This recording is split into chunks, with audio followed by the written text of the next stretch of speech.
அகிலம் நியூஸ் நேயர்களுக்கு வணக்கம். இன்றைய நாளுக்கான இரவு நேர பிரதான செய்திகள். முதலில் தலைப்புச் செய்திகள். இலங்கை அரசியலில் சூடுபிடிக்கும் விஜய். லிட்ரோ சமையல் எரிவாயு விலை தொடர்பில் வெளியான அறிவிப்பு.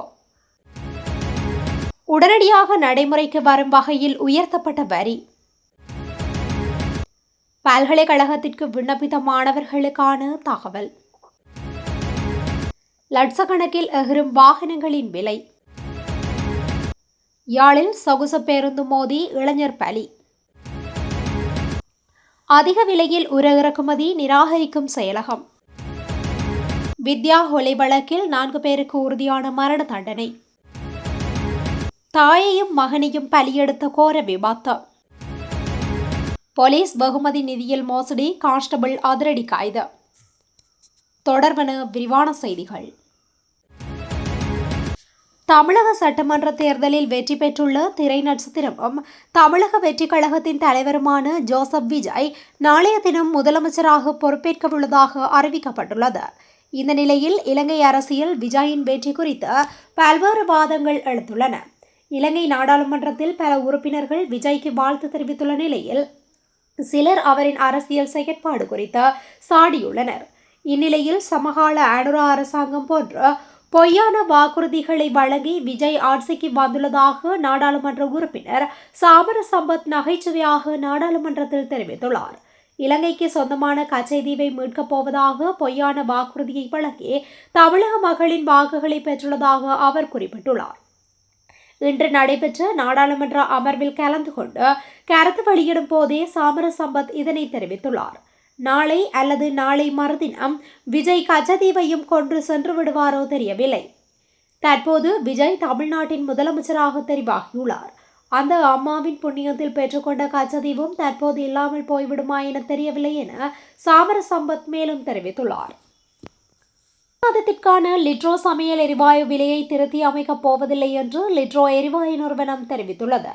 சர்வதேச எரிவாயு விலைகள் அதிகரிப்பு மற்றும் சவாலான அந்நிய செலாவணி நிலவரம் இருந்த போதிலும் நுகர்வோருக்கு நிவாரணம் அளிக்கும் வகையில் விலையில் மாற்றமில்லை என நிறுவனம் குறிப்பிட்டுள்ளது. அதற்கமைய மே மாதத்தில் 12.5 கிலோ சமையல் எரிவாயு சிலிண்டரின் விலை 4765 ரூபாவாக காணப்படும். மேலும் 5 கிலோ சமையல் எரிவாயு சிலிண்டரின் விலை 1910 ரூபாவாகவும் 2.3 கிலோ எரிவாயு சிலிண்டரின் விலை 890 ரூபாவாகவும் நீடிக்கும் என லிட்ரோ நிறுவனம் தெரிவித்துள்ளது. இறக்குமதி செய்யப்படும் மக்காசோளத்தின் மீது விதிக்கப்படும் சிறப்பு பண்ட வரியை உடனடியாக நடைமுறைக்கு வரும் வகையில் உயர்த்துவதற்கான நடவடிக்கைகளை அரசாங்கம் எடுத்துள்ளது. நிதி அமைச்சகத்தால் வெளியிடப்பட்ட சிறப்பு வர்த்தமானி அறிவிப்பின்படி 1 கிலோகிராம் இறக்குமதி செய்யப்படும் மக்காச்சோளத்திற்கான வரி 50 ரூபாய் வரை அதிகரிக்கப்பட்டுள்ளது.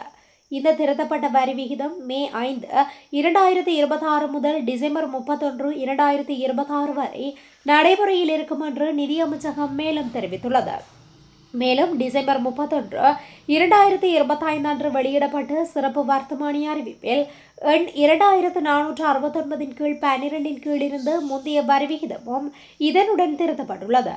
இந்த வர்த்தமானி அறிவிப்பு நிதி திட்டமிடல் மற்றும் பொருளாதார அபிவிருத்தி அமைச்சினால் 2026 ஆண்டு மே மாதம் 4ஆம் தேதி இந்த வர்த்தமானி அறிவித்தல் வெளியிடப்பட்டுள்ளது. 2025 ஆண்டு நடைபெற்ற கல்வி பொதுத்தராதர உயர்தர பரீட்சை பெறுபவர்களின் அடிப்படையில் 2025-2026 கல்வி ஆண்டிற்கான பல்கலைக்கழக பிரவேசத்திற்கு விண்ணப்பங்களை கோரும் நடவடிக்கைகள் தற்போது ஆரம்பிக்கப்பட்டுள்ளன. அதன்படி பல்கலைக்கழக பிரவேசத்திற்காக விண்ணப்பிக்கும் கால அவகாசம் இந்த மாதம் 19ஆம் தேதி வரை நீடிக்கப்பட்டுள்ளதாக பல்கலைக்கழக மானியங்கள் ஆணைக்குழு அறிவித்துள்ளது. இதற்கான விண்ணப்பங்களை ஏற்றுக்கொள்ளும் பணிகள் கடந்த மாதம் 28ஆம் தேதி ஆரம்பமாகின. குறித்த விண்ணப்பங்களை பல்கலைக்கழக பிரவேச கையேட்டினை ஆணைக்குழுவினால் அங்கீகரிக்கப்பட்ட விற்பனை நிலையங்களில் பெற்றுக்கொள்ள முடியும் என அறிவிக்கப்பட்டுள்ளது. அத்துடன் அதன் மென்பிரதியினை ஆணைக்குழுவின் உத்தியோகபூர்வ இணையதளத்தினூடாக தரவிறக்கம் செய்து கொள்ளவும் வசதிகள் செய்யப்பட்டுள்ளதாக தெரிவிக்கப்படுகின்றது. 2025ஆம் ஆண்டு உயர்தர பரீட்சை பெறுபவர்களின் அடிப்படையில் பல்கலைக்கழகங்களுக்கு விண்ணப்பிப்பதற்கு 1,76,527 மாணவர்கள் தகுதி பெற்றுள்ளமையும் குறிப்பிடத்தக்கது. இலங்கையில் வாகனங்களின் விலை அதிகரித்துள்ளதாக தகவல் வெளியாகியுள்ளன. சமூக பாதுகாப்பு பங்களிப்பு வரி 1.25%இலிருந்து 2.5% உயர்த்தப்பட்டதை தொடர்ந்து அனைத்து இறக்குமதி செய்யப்பட்ட வாகனங்களின் விலைகளும் மே 1 முதல் கணிசமாக அதிகரித்துள்ளதாக வாகன இறக்குமதியாளர்கள் சங்கம் தெரிவித்துள்ளது. இந்த புதிய வரி திருத்தம் தனிநபர் மற்றும் பதிவு செய்யப்பட்ட இறக்குமதியாளர்களுக்கு இடையிலான வரி விதிப்பு நடைமுறைகளை சீரமைப்பதற்காக அறிமுகப்படுத்தப்பட்டுள்ளது. முன்னர் தனிநபர் இறக்குமதியாளர்களுக்கு விலக்கு அளிக்கப்பட்டிருந்த இந்த வரி தற்போது அனைத்து இறக்குமதியாளர்களுக்கும் சுங்க அனுமதி புள்ளியிலேயே அறவிடப்படுகின்றது. இறக்குமதி செய்யப்படும் சிறிய ரக வாகனங்களின் விலை 1,30,000 ரூபாய் முதல் 2,15,000 ரூபாய் வரையிலும், நடுத்தர வாகனங்களின் விலை 3,45,000 ரூபாய் முதல் 5,10,000 ரூபாய் வரையிலும் உயர்ந்துள்ளது. டொயோட்டோ லேண்ட் கரூசர் போன்ற உயர் ரக வாகனங்களின் விலை 9,80,000 ரூபாய் முதல் 1.45 மில்லியன் ரூபாய் வரை அதிகரித்துள்ளதாகவும் தெரிய வருகின்றமை குறிப்பிடத்தக்கது. யாழில் இடம்பெற்ற பேருந்து விபத்தில் நபரொருவர் உயிரிழந்துள்ளதாக காவல்துறையினர் தெரிவித்துள்ளனர்.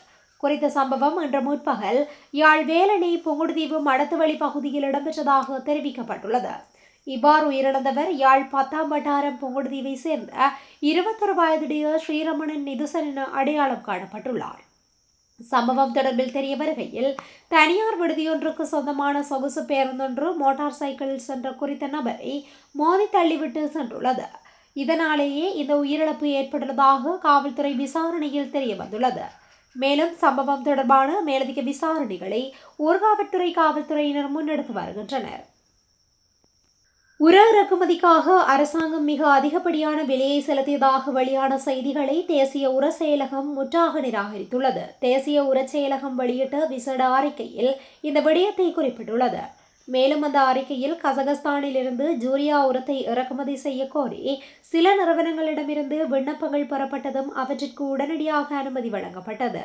இருப்பினும் அவ்வாறு அனுமதி பெற்ற எந்தவொரு நிறுவனமும் இதுவரை அந்த நாட்டிலிருந்து உரத்தை இறக்குமதி செய்யவில்லை என்பதும் குறிப்பிடத்தக்கது. 2015ஆம் ஆண்டு யாழ்ப்பாணத்தில் பாடசாலை மாணவி சிவலோகநாதன் வித்யா கடத்தப்பட்ட கூட்டுப்பாலியல் அத்துமீறலுக்கு உட்படுத்தப்பட்டு படுகொலை செய்யப்பட்ட சம்பவம் தொடர்பில் சுவிஸ்குமார் உள்ளிட்ட 4 பிரதிவாதிகளுக்கு வழங்கப்பட்ட மரண தண்டனையை உயர்நீதிமன்றம் இன்று உறுதி செய்துள்ளது. 3 அடங்கிய மேல் நீதிமன்ற தீர்ப்பாயத்தினால் விடுக்கப்பட்ட தண்டனையிலிருந்து தங்களை விடுவிக்க கோரி பிரதிவாதிகள் தாக்கல் செய்திருந்த மேன்முறையீட்டு மனுக்களை நிராகரித்து நீதியரசர் பிரீத்மி பத்மன் சூரசேன தலைமையிலான 5 கொண்ட உயர் நீதிமன்ற நீதியரசர்கள் குழாம் இந்த தீர்ப்பை வழங்கியது.